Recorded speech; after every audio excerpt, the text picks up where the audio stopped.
ta présence en moi devienne palpable. Je veux une autre dimension de toi. Que ta présence en moi devienne réelle. Que ta présence en moi devienne palpable. Je veux une autre dimension de toi. Bonsoir à toutes les personnes qui suivent cette émission et qui nous encouragent. Alors nous sommes contents ce soir encore de pouvoir nous retrouver avec vous. Et nous voulons vous saluer dans le précieux nom de Jésus-Christ. Et ce soir, nous voulons continuer avec les enseignements sur le foyer que nous avions commencé déjà et qui intéressent beaucoup de personnes. Comme je le disais déjà, le foyer est le quotidien et nous voyons les femmes qui posent chaque jour encore toujours des problèmes de foyer. Et aussi les hommes qui nous disent que mais est-ce que vous enseignez les femmes dans tel ou tel aspect. Et nous comprenons que vraiment le foyer, c'est plus un espace grand. Et c'est vraiment, comme je le disais déjà, le quotidien des familles. Donc, ce soir, nous voulons continuer avec un thème très intéressant. Et souvent, c'est un problème que nous entendons. Les gens se plaignent beaucoup de la belle-fille, de la belle-mère. C'est pourquoi ce soir, le thème que nous voulons développer, c'est belle-mère et belle-fille. Donc, belle-mère et belle-fille, c'est le thème que nous allons voir ce soir. Et nous comprenons que lorsqu'on parle de belle-fille ici, là, il s'agit de la mère de votre conjoint ou la mère de votre conjointe, soit la mère de votre époux ou la mère de votre épouse. Donc c'est dans ce sens que ce soir nous parlons de belle-mère et belle-fille. Souvent nous entendons dire que les relations entre belle-mère et belle-fille sont souvent conflictuelles. Au moins entre le beau-père et le beau-fils, souvent les gens disent qu'entre beau-père et beau-fils ça passe très bien parce que de façon générale entre les hommes il n'y a pas trop de problèmes. Le beau-père et son beau-fils s'entendent souvent, mais souvent c'est au niveau de la belle-mère et la belle-fille que les choses sont un peu compliquées. Et souvent nous le disons à raison parce que nous avons ici en fait deux femmes qui ont au centre devant elles un homme à qui toutes les deux voudraient plaire. Donc la mère qui lutte pour conserver l'attention et l'amour de son fils, qui veut toujours conserver cette place qu'elle occupe auprès de son fils. Et nous voyons aussi de l'autre côté l'épouse, cette deuxième épouse, cette deuxième femme, cette seconde femme qui vient, qui veut aussi, qui lutte pour conserver l'attention et l'amour de son mari à son égard. Donc personne ne veut perdre. Et souvent la belle-mère se positionne et la belle-fille également. Et souvent s'il manque la sagesse, les conflits commencent. Les conflits commencent, mais nous pensons que si les choses sont bien appréhendées, si la belle-mère comprend son rôle et sa place, et si la belle-fille également comprend son rôle et sa place, et si de surcroît les deux personnes craignent le Seigneur, puisque nous sommes souvent, nous sommes la plupart du temps ici dans le cadre chrétien, nous mettons plus l'accent sur les foyers chrétiens, même si nous voulons aussi aider les autres foyers qui ne connaissent pas le Seigneur, mais nous parlons avant tout des personnes qui connaissent le Seigneur parce que avec Christ, nous avons la possibilité de tout changer. Avec Christ, nous avons la victoire. Avec Christ, nous pouvons transcender toutes choses. Et aussi, c'est pourquoi nous encourageons souvent, nous encourageons vraiment à ce que la parole de Dieu soit au centre, à ce que la parole de Dieu soit au centre. Donc vraiment, nous encourageons cela. Et parlant d'un thème important comme belle-mère et belle-fille, donc la relation entre la belle-mère et la belle-fille, nous voulons voir un peu dans la parole de Dieu s'il y a un exemple qui nous encourage. Alors nous avons l'exemple de la belle-mère de Pierre qui est souligné ici dans Matthieu 8, 14 à 15. Matthieu 8, 14 à 15, donc on nous montre l'exemple de la belle-mère de Pierre, Simon Pierre qui gardait sa belle-mère. Et nous voyons cela aussi dans Marc 1, 29 à 31, également dans Luc 4, 38 à 39. Donc nous allons simplement lire Matthieu 8, les versets 14 et 15, pour voir un exemple de cette relation ou de la belle-mère, qui est la belle-mère qui est invoquée dans la parole de Dieu. Alors, Matthieu 8, 14 à 15, il est dit, le verset 14, Jésus se rendit ensuite à la maison de Simon, de Pierre, dont il vit la belle-mère couchée et ayant la fièvre. Le verset 15, il toucha sa main et la fièvre la quitta, puis elle se leva et le servit. Donc nous voyons ici Jésus qui se rend auprès de l'un de ses disciples, Simon-Pierre, et puis il arrive là-bas, il va trouver la belle-mère de Simon malade, elle avait de la fièvre. Donc Jésus va simplement la toucher, la restaurer, et cette femme va se lever pour servir le Seigneur. Donc nous voyons ici que même dans la parole de Dieu, il y a cet exemple-là où on pouvait garder sa belle-mère, ou bien belle-mère et belle-fille pouvaient vivre ensemble dans un espace, comme nous le voyons aujourd'hui. que la belle-mère et la belle-fille peuvent vivre ensemble. Ce n'est pas impossible. Et ce n'est pas souvent pour tous les cas qu'il y a conflit. Il peut y avoir de bonnes relations entre une belle-mère et une belle-fille si les deux personnes veulent bien les bâtir en s'appuyant sur la parole de Dieu, en mettant Christ au centre. Donc cela est possible. Et nous devons comprendre premièrement que se marier, accepter de se marier, c'est accepter de rentrer dans une nouvelle famille, dans une seconde famille, en dehors de la vôtre. Donc si vous acceptez d'épouser un homme, ou bien vous acceptez d'épouser une femme, vous acceptez de rentrer dans sa famille. Donc nous allons rester ici puisque nous commençons avec la belle-fille. Nous sommes d'abord sur le premier point qui est l'attitude de la belle-fille. Donc nous voulons voir en parlant de l'attitude de la belle-fille que lorsque vous acceptez de vous marier, d'épouser un monsieur, un homme, un jeune homme, qu'il soit un jeune homme ou un adulte, vous acceptez de rentrer dans une famille, donc dans une seconde famille qui deviendra votre famille, que vous devez avant tout accepter et aimer comme vous aimez votre famille.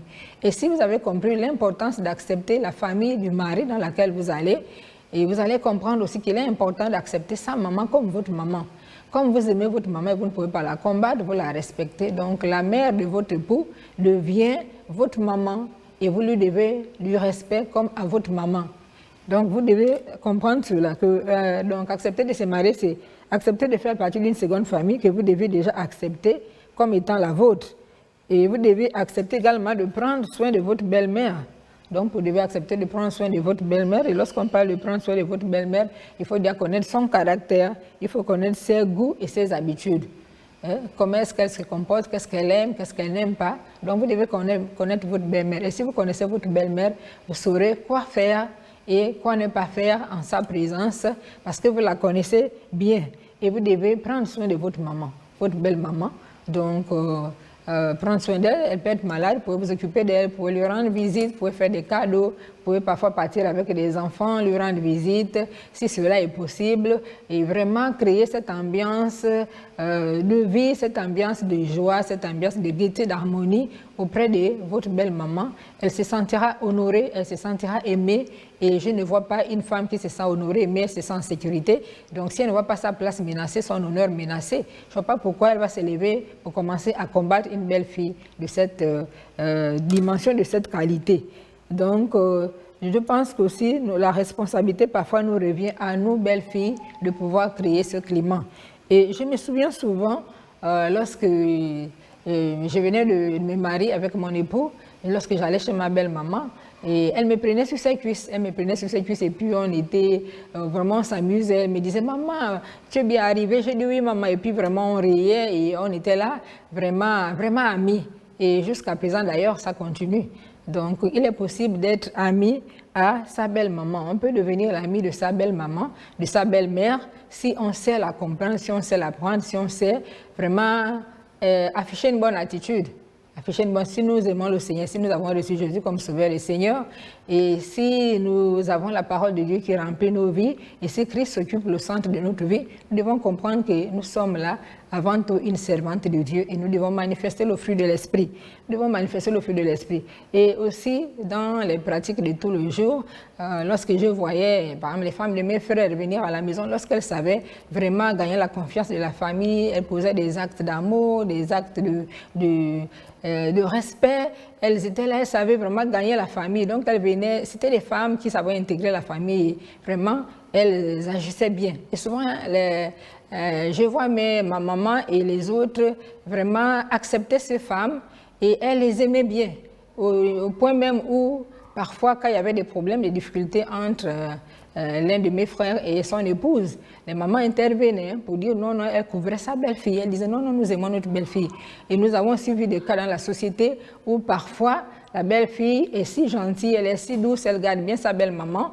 Et parfois même si le mari, parfois s'il n'est pas un converti par exemple, s'il commence à vouloir aller dehors ou bien faire du désordre ou bien vouloir prendre une seconde épouse, parfois la belle-mère et les belles-sœurs vont s'opposer et dire non, non, nous aimons notre belle-fille, elle est correcte, elle est gentille. Et puis ils vont refuser vraiment, non, celle-là c'est notre femme, nous ne voulons pas d'une autre. Et elles vont vraiment parler en sa faveur, la protéger son foyer. Mais tout cela est dû simplement au fait que la belle-fille a compris ce qu'elle doit afficher comme attitude, ce qu'elle doit jouer comme rôle auprès de sa belle-mère et même ses belles-sœurs. C'est vrai que parfois aussi la belle-fille peut être gentille et faire un certain nombre, faire sa part de choses. Et parfois aussi la belle-mère, si elle est difficile ou bien les belles-sœurs ne sauront pas la comprendre, et malgré tout ce qu'elle pourra faire, parfois les choses se passeront un peu de la mauvaise manière. Mais nous comprenons également qu'une femme sage, si elle a en face d'elle une belle-mère difficile, elle saura quoi faire, prier, vraiment mettre la prière en avant. Nous ne devons pas oublier que c'est bien un combat, aller dans un foyer, c'est un combat, c'est aussi un autre terrain de bataille. Donc les choses ne seront pas toujours faciles, les choses ne seront pas toujours de la joie tous les jours, les choses ne vont pas aller sur des roulettes tous les jours. Donc il y aura aussi des moments sombres, des moments d'épreuve, des moments d'attaque, où parfois Dieu va permettre le désert, il va permettre certaines situations pour nous façonner notre caractère et nous permettre de prier. Donc il serait vraiment important devant certaines situations de fléchir nos genoux et vraiment présenter la situation au Seigneur et continuer à jouer notre rôle de bonnes filles, de bonnes belles filles, de bonnes personnes. Et vraiment, nous devons continuer cela auprès de notre belle-mère et auprès de notre belle-sœur. Et parfois, on entend aussi souvent dire que oh, ma belle-mère est sorcière, je ne peux pas lui rendre visite, mes beaux-parents sont des sorciers. Mais si nous sommes véritablement convertis, si nous manifestons le fruit de l'Esprit, si nous avons la présence de nous à nous, la plénitude du Saint-Esprit, nous sommes équipés de l'autorité, de la puissance de Dieu. Je crois qu'en allant vers eux, nous allons finir par les désarmer, nous allons finir par désarmer l'ennemi qui les utilise et les gagner au Seigneur. Et les gagner au Seigneur au lieu de fuir, par exemple, certaines situations et commencer à dire non, ce sont des sorciers, on ne peut pas leur rendre visite. Souvent, les conflits apparaissent à quel moment? Les conflits apparaissent souvent au moment où, parfois, au départ, lorsqu'on vient d'épouser la femme, elle ouvre la porte, elle ouvre les bras, donc elle laisse tout faire. Et les gens viennent, parfois, certaines personnes exagèrent, ils vont un peu partout, ils touchent à tout. Et quand elle va commencer à recadrer, mettre la discipline, mettre un peu de l'ordre, parfois, les conflits vont commencer. Mais nous ne devons pas avoir peur. Si nous sommes des femmes spirituelles, nous prions, le Saint-Esprit va nous guider. Parfois, le Saint-Esprit va vous demander de mettre la rigueur, la discipline pour recadrer les choses, pour aussi aider aussi ces personnes qui viennent, qui pensent qu'on peut se comporter de la manière qu'on veut dans la maison. Ce n'est pas parce que c'est la maison de votre frère, de votre fils aussi que vous allez venir ouvrir les congélateurs, aller dans les champs, faites ce que vous voulez. Non, c'est une maison, il y a une maîtresse de maison là. Nous devons savoir respecter l'épouse qui est là, c'est l'épouse de notre fils. Respecter l'épouse de notre fils, c'est respecter notre fils, c'est respecter notre frère, c'est également respecter les enfants, faire en sorte qu'ils soient à l'aise. Alors si vous êtes à l'aise dans votre foyer, ou bien vous, maman, la belle-mère, si vous avez été à l'aise, votre belle-mère ne vous a pas embêté, pourquoi embêter votre belle-fille? Et même si vous avez eu une belle-mère difficile, je crois que vous devez tirer des leçons. Si vous êtes une bonne femme, tirer des leçons et comprendre que ce que vous avez subi, vous ne devez plus le faire subir à votre belle-fille. Mais par contre, faire autrement de telle sorte que les choses se passent bien. Donc c'est souvent lorsqu'on veut recadrer les choses que les choses vont parfois dans le mauvais sens. Mais si nous sommes conduits par l'Esprit de Dieu, nous allons nous rendre compte que ce travail que nous allons faire de vouloir recadrer les choses avec le temps portera du fruit. Plus tard, la belle-mère ou les belles-sœurs comprendront vraiment l'intérêt, l'importance de cette discipline qui a été là, mise en place. Aussi, lorsque nous voyons que parfois les choses nous dépassent, ne forçons pas, prions et savoir aussi se confier à notre époux qui connaît mieux sa maman. Savoir se confier à votre époux qui connaît sa maman, qui pourra peut-être mieux faire passer le message, qui pourra peut-être mieux discuter avec elle. Donc il y a des choses, je crois, pour lesquelles nous devons aller vers notre époux et pour lui poser le problème et lui il verra comment aborder sa maman. Et il y a d'autres aussi problèmes, même vous si vous voulez faire de votre belle-mère votre amie, je crois qu'il y a certaines choses vous pouvez aller directement après avoir prié avec beaucoup de sagesse et d'amour pour aller vers votre belle-mère et dire maman j'ai constaté telle chose, j'ai pas aimé, est-ce qu'on peut prier, est-ce qu'on peut se retirer? Bon, si elle est chrétienne, mais si elle n'est pas chrétienne, je crois que le Seigneur vous donnera la sagesse de pouvoir l'aborder. Donc vous pouvez régler certains problèmes avec votre belle-mère, c'est votre maman. Dire maman j'ai pas aimé ça, j'ai pas apprécié, j'aurais voulu que les choses se passent de cette façon et vous pouvez régler ça, vraiment faire en sorte que cette relation d'amitié entre vous et votre belle-mère continue et demeure. Et certaines femmes se plaignent, non mais les belles-mères souvent, et vous savez si vous allez dire dans un foyer avec les idées préconçues, certaines vont avec des idées préconçues du type non les belles-mères sont de mauvaises personnes, elles n'aiment pas les belles filles. Et quand vous allez dire avec ce type d'idées, des idées préconçues, donc les clichés tout fait là, Quand vous allez remarquer un manquement, une faiblesse de la part de votre belle-mère, vous allez commencer à dire voilà, je savais, et vous allez commencer à tirer toutes les conclusions et qui risquent même d'influencer votre comportement. Parfois, vous avez commencé dans le bon sens.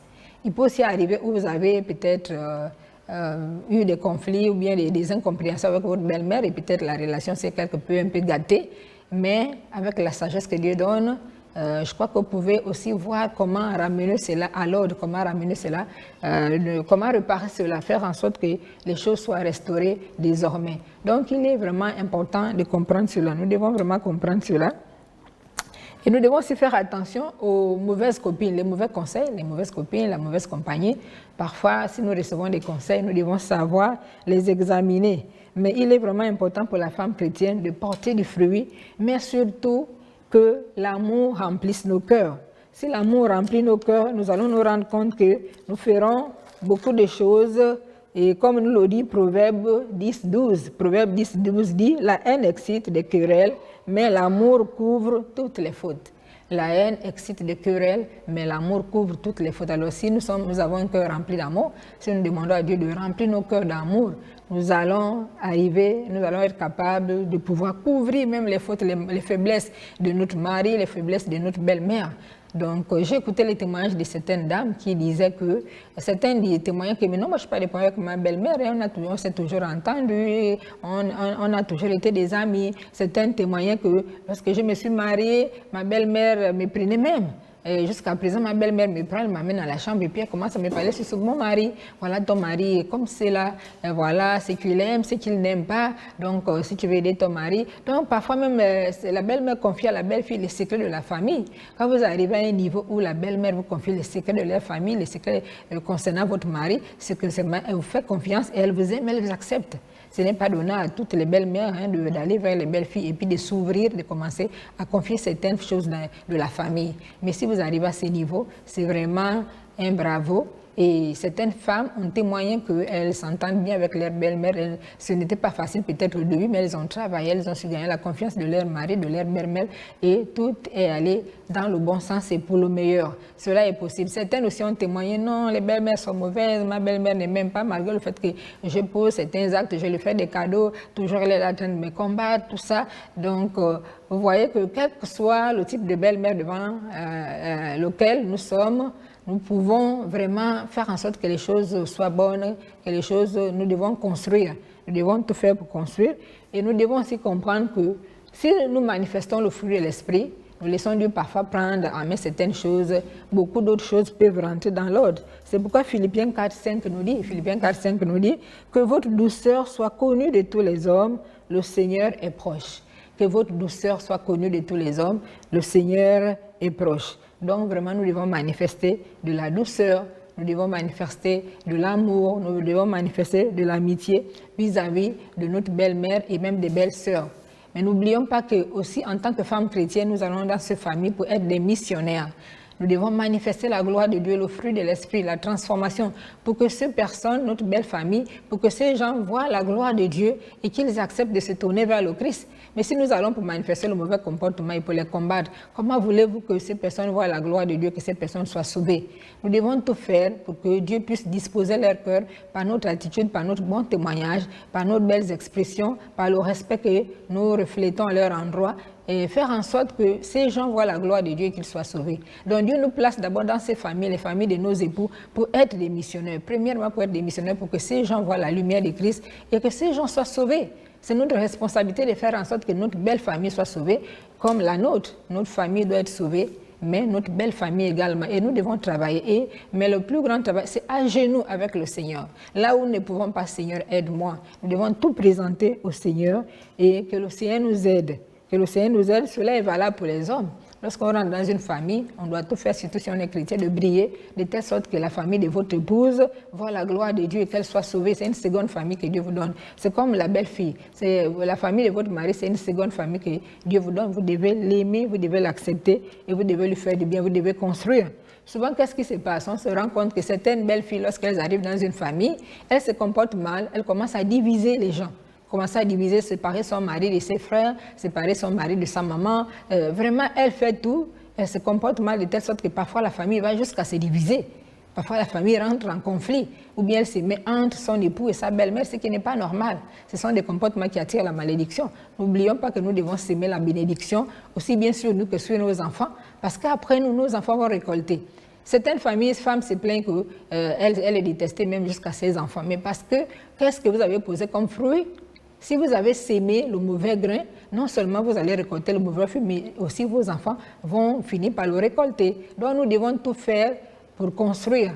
Dieu nous envoie dans ces familles pour construire, pour que nous récoltons non seulement des bons fruits, mais également nos enfants. Nos enfants, après nous, les générations futures, doivent récolter des bons fruits. Nous le voyons dans la Bible avec Timothée. Timothée qui récolte les fruits semés par sa grand-mère et sa maman. Donc nous devons vraiment le faire. Donc nous venons de voir l'attitude de la belle-fille. Nous avons commencé par la belle-fille. C'est qu'elle doit être à l'endroit de sa belle-mère, accepter cette famille et accepter de lui faire du bien, accepter de construire, faire en sorte qu'elle manifeste la lumière et que cette famille soit sauvée. On ne doit pas détruire, on ne doit pas séparer et on ne peut pas vouloir quelque chose de son contraire. J'ai accepté de me marier à cet homme, mais je n'aime pas sa famille et je viens pour détruire, je viens pour séparer. Non. Nous devons, en tant que femmes chrétiennes, être des modèles de lumière pour que notre Seigneur Jésus-Christ soit glorifié.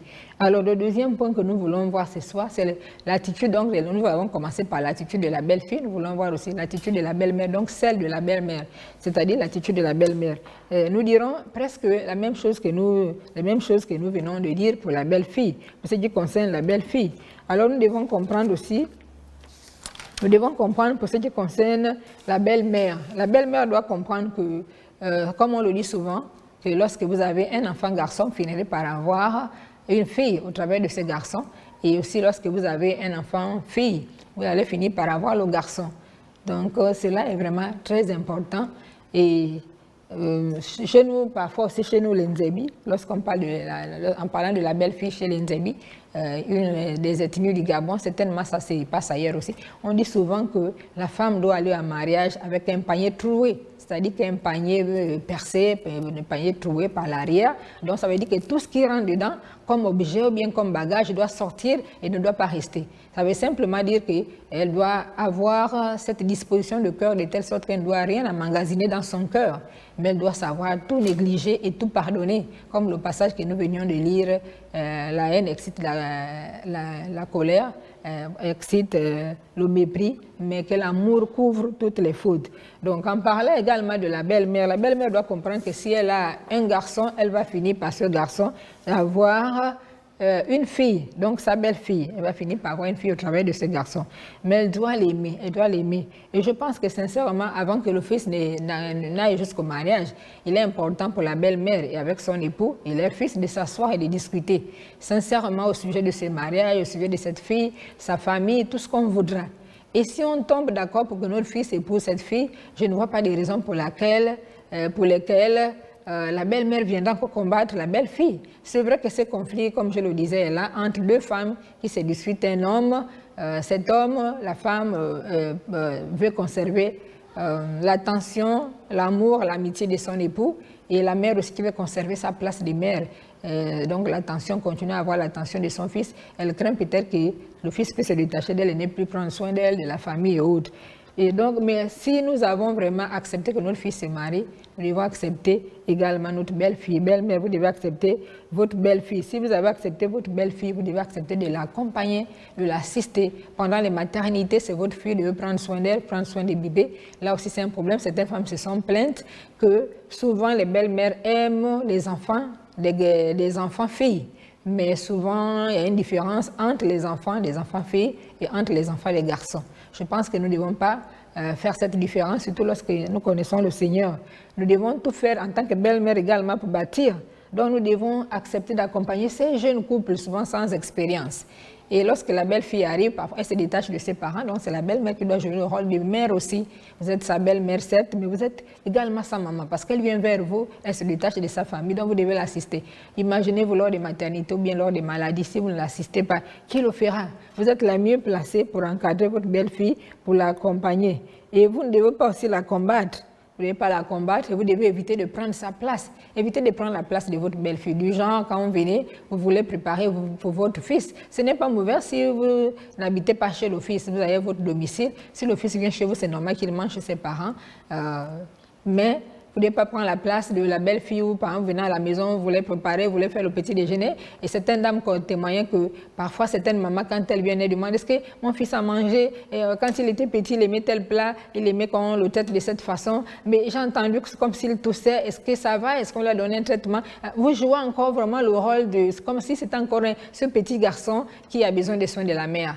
Et parfois, vous prenez la place de la belle-fille et elle se sent lésée, elle se sent mise de côté et souvent, les frustrations commencent. Mais en tant que maman, nous devons savoir que nous avons un autre temps avec notre mari et nous devons accepter aussi de laisser vraiment ce temps que le fils et sa femme et leurs enfants aussi puissent organiser leur vie, leur foyer, vivre heureuse. Bien sûr que vous pouvez accompagner, assister, donner des conseils, mais éviter de se mêler de vraiment se mettre entre le fils et son épouse et vraiment éviter de faire en sorte que les choses aillent dans le mauvais sens. Mais vous devez tout faire, comme je le disais déjà, vous devez construire. Donc évitez de prendre la place de votre belle-fille.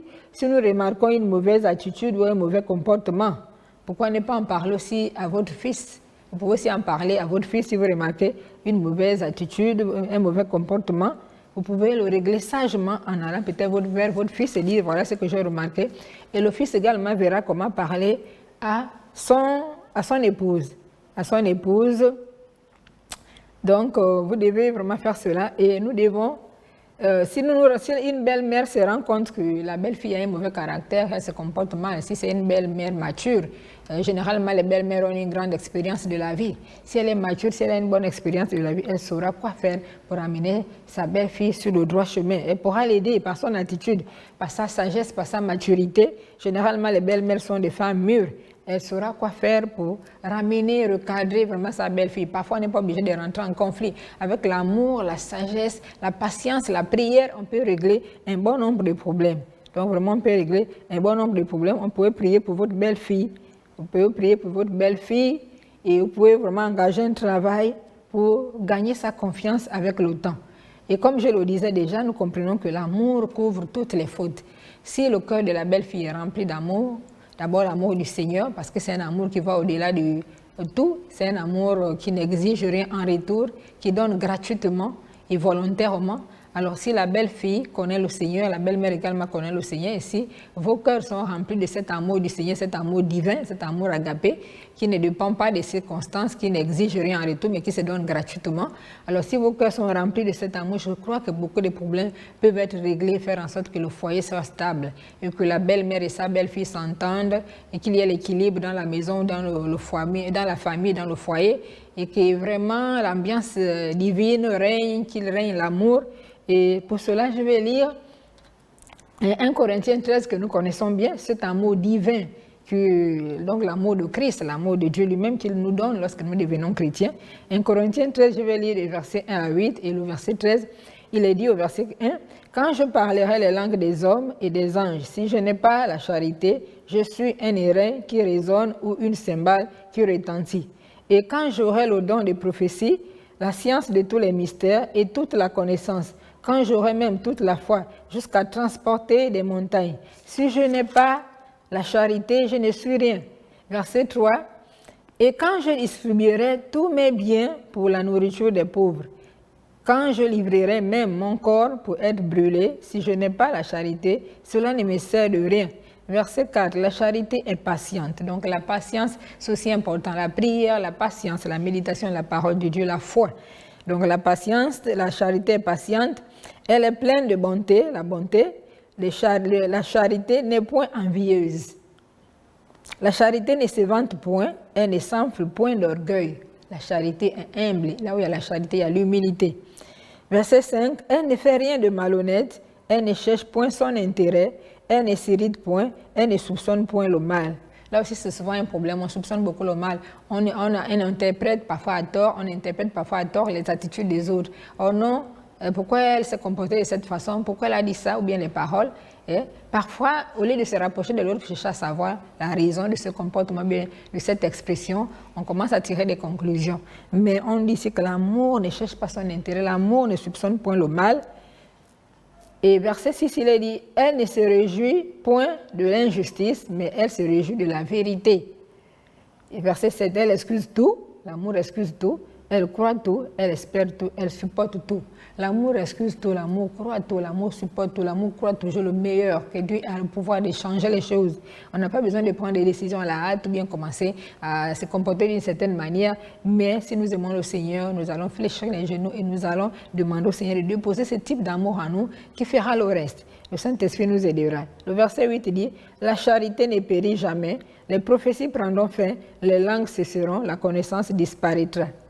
Et au verset 13, il est dit, maintenant donc, ces trois choses demeurent, la foi, l'espérance, la charité, mais la plus grande de ces choses, c'est la charité. Donc l'amour, le couronnement de tout, l'amour couvre tout. Si nous nous aimons les uns les autres, nous allons tout faire pour la gloire de Dieu. Si nous aimons déjà le Seigneur, nous allons comprendre que je dois traiter ma belle-mère de telle sorte que Dieu soit glorifié.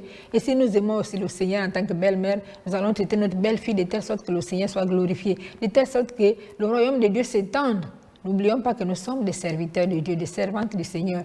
Aussi bien la belle-mère, si elle est chrétienne, doit briller de telle sorte que la belle-fille, parfois qui ne connaît même pas le Seigneur, soit sauvée. Ou bien si elle n'est pas fermée en Christ, elle peut être gagnée par la transformation, vraiment la vie changée, le caractère transformé de sa belle-mère. Donc il est important pour la belle-fille d'avoir un caractère changé, transformé par la parole de Dieu, une mentalité renouvelée par la parole de Dieu. Il est également essentiel pour la belle-mère d'avoir un caractère changé, transformé par la parole de Dieu. Vous allez peut-être dire, oui, lorsqu'il s'agit de chrétiens, oui, mais lorsqu'il s'agit, si vous êtes chrétien, vous avez une belle-mère non chrétienne, mais vous êtes chrétienne, vous devez manifester le fruit de l'esprit pour gagner cette femme à Christ. Et si vous êtes la belle-mère, vous êtes chrétienne et que votre belle-fille n'est pas chrétienne, c'est la même chose, vous devez manifester le fruit de l'esprit, l'amour que vous avez pour Dieu, pour gagner votre belle-fille à Christ et au-delà, toute la famille. Toute la famille. Donc, nous devons vraiment faire ce travail et nous savons que cela est possible par la grâce de Dieu. Si nous nous confions au Seigneur, si nous fléchissons nos genoux et si nous avons confiance au Seigneur, la foi, le Seigneur fera le reste. Donc, vraiment, nous voulons bénir le Seigneur pour cet enseignement de ce soir concernant la belle-fille et la belle-mère. Il est possible pour une belle-fille et une belle-mère de s'entendre, d'être des amis, d'être même complices, même de devenir complices, simplement parce que nous avons compris le rôle que chacune doit jouer, nous avons compris la place que chacune doit occuper. Et il est aussi important pour le fils qui est l'époux et le fils de la dame de pouvoir jouer un rôle qui fait en sorte qu'il y ait l'équilibre entre son épouse et sa maman. Il doit savoir donner la place qui est due à sa mère et il doit aussi savoir donner la place qui est due à son épouse. Et les belles-mères doivent aussi comprendre qu'il y a des limites. Il y a des limites dans leur action. Ce n'est pas parce que c'est votre fils que vous êtes libre de faire tout ce que vous voulez dans la maison de votre fils, dire tout ce que vous voulez. Non, vous devez avoir il y a certaines limites qu'il ne faut pas dépasser. Sachez que c'est la maison de votre belle-fille, vous êtes la belle-mère certes, mais il y a des choses que vous ne pouvez pas initier, vous ne pouvez pas faire. Donc vraiment avec la sagesse que Dieu nous donne, les choses peuvent aller dans le bon sens. La belle-fille aussi doit comprendre la place de sa belle-mère, comprendre que c'est la mère de son époux et qu'elle a ses droits, elle a vraiment sa place, elle doit occuper cette place et elle doit être traitée d'une certaine manière. Je crois que si chacune comprend son rôle et que si chacune s'attache au Seigneur et met Dieu au centre pour bâtir ses relations, je crois que tout se passera bien et on ne dira plus, comme on entend souvent les belles filles dire, oh, la belle-mère c'est une vilaine maman, ou bien la belle famille, c'est pas pourquoi on l'appelait belle famille, on devait l'appeler vilaine famille. Non, tout simplement parce que nous n'avons pas su jouer notre rôle. Donc ce soir, nous avons par la grâce de Dieu dit un peu l'essentiel sur la relation belle-mère, belle-fille. Et nous croyons que le Saint-Esprit pourra faire plus, pourra aller au-delà de tout ce que nous n'avons pas pu dire ici. Le Saint-Esprit pourra ajouter. Et nous voulons vraiment bénir Dieu ce soir, prier que le Seigneur donne la force aussi bien aux belles filles et aux belles mamans de pouvoir créer cette ambiance divine, de pouvoir faire en sorte qu'elles s'entendent, belle-mère, belle-fille, qu'il y ait l'harmonie, qu'il y ait vraiment l'amitié, qu'il y ait la complicité, qu'il y ait l'amour véritable, qu'elles construisent, qu'elles ne détruisent pas, et qu'au-delà de tout, le nom de Christ soit glorifié, que les âmes soient sauvées par ce que les gens observent. Père éternel, ce soir, nous voulons te bénir, te rendre grâce pour cet enseignement et que je viens de donner avec des mots faibles. Saint-Esprit, c'est toi le meilleur des enseignants. Je prie que tu puisses vraiment enseigner toute personne qui entendra ces messages, que tu puisses donner au-delà de ce que je n'ai pas pu donner, toucher les aspects que je n'ai pas pu toucher, mais surtout, Seigneur, que tu nous donnes la force. À nous, les belles filles, de pouvoir aimer nos belles-mères, de pouvoir les traiter de la bonne façon, de pouvoir construire et non détruire. Et à nous, les belles-mères, de pouvoir aimer, accepter nos belles filles et de pouvoir les accompagner, les traiter de la bonne manière. Et que chacune, dans son rôle, comprenne ses limites. Nous te bénissons, Père, pour ce que tu ne cesses de faire, parce que tu construis les foyers. Ton désir est que le foyer soit en paix, qu'il y ait la paix entre la belle-mère et la belle-fille.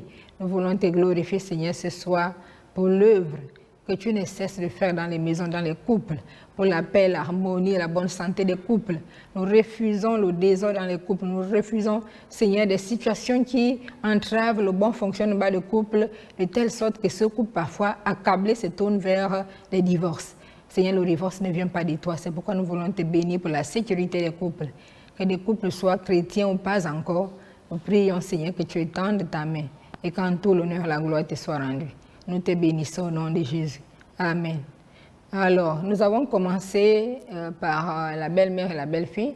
Nous allons continuer prochainement, si Dieu le veut, en touchant toute la belle famille. La relation, comment vivre avec sa belle famille. Comme nous sommes dans le cadre de femmes, nous parlons plus de la femme, mais je crois que l'homme aussi, en suivant ses enseignements, peut trouver son compte. Nous avons terminé pour aujourd'hui.